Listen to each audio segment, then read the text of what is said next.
गांव हरा भरा था, चारों ओर खेत और तालाब थे। सुबह पक्षियों की मधुर चहचहाहट से वातावरण गूंजता रहता था।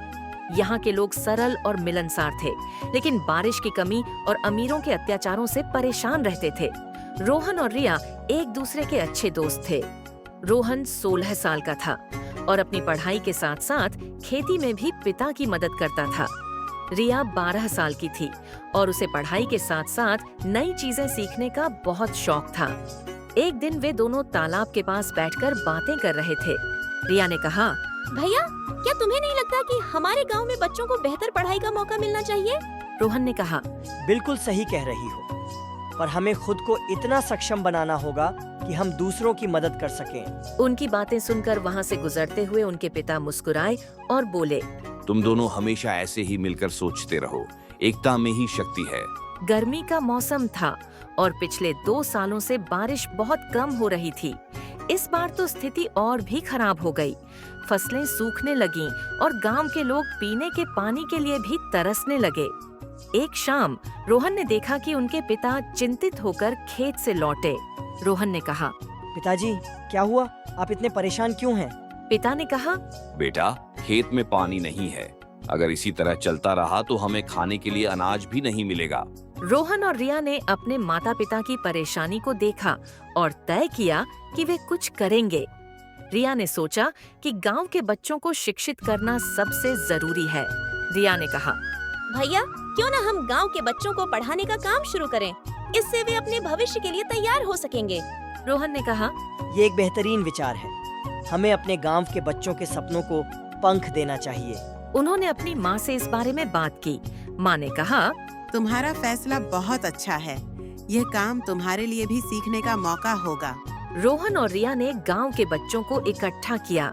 वे दिन में खेत में काम करते और शाम को बच्चों को पढ़ाते।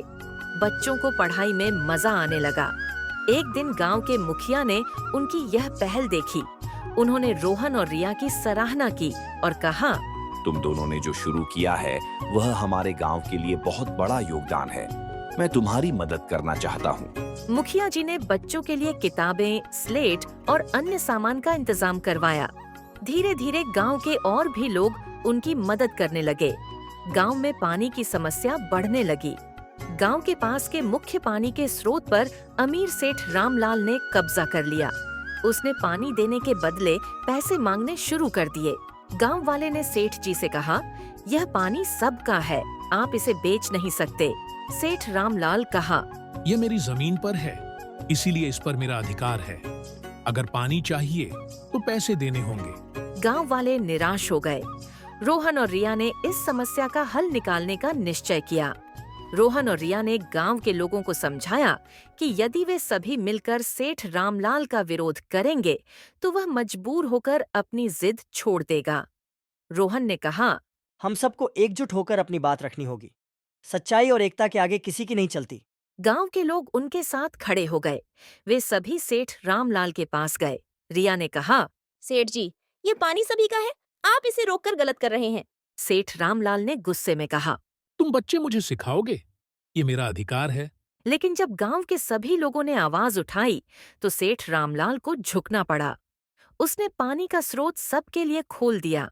गांव के लोगों ने जल संरक्षण के नए तरीके अपनाए। उन्होंने तालाब और कुओं को साफ किया और उनमें बारिश का पानी जमा करने की व्यवस्था की। कुछ हफ्तों बाद आसमान में बादल छा गए और तेज बारिश होने लगी। गांव में हरियाली लौट आई।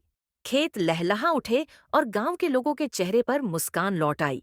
रोहन और रिया की मेहनत और लगन ने गांव का भविष्य बदल दिया। उन्होंने दिखा दिया कि सच्चाई, मेहनत और एकजुटता से किसी भी समस्या का हल निकाला जा सकता है। गांव के मुखिया ने एक सभा बुलाई और रोहन व रिया को सम्मानित किया। मुखिया जी ने कहा, तुम दोनों ने न केवल बच्चों को शिक्षा दी बल्कि गांव को एक नई दिशा दी। हमें तुम पर गर्व है। गांव के सभी लोग खुशी खुशी नाचने और गाने लगे।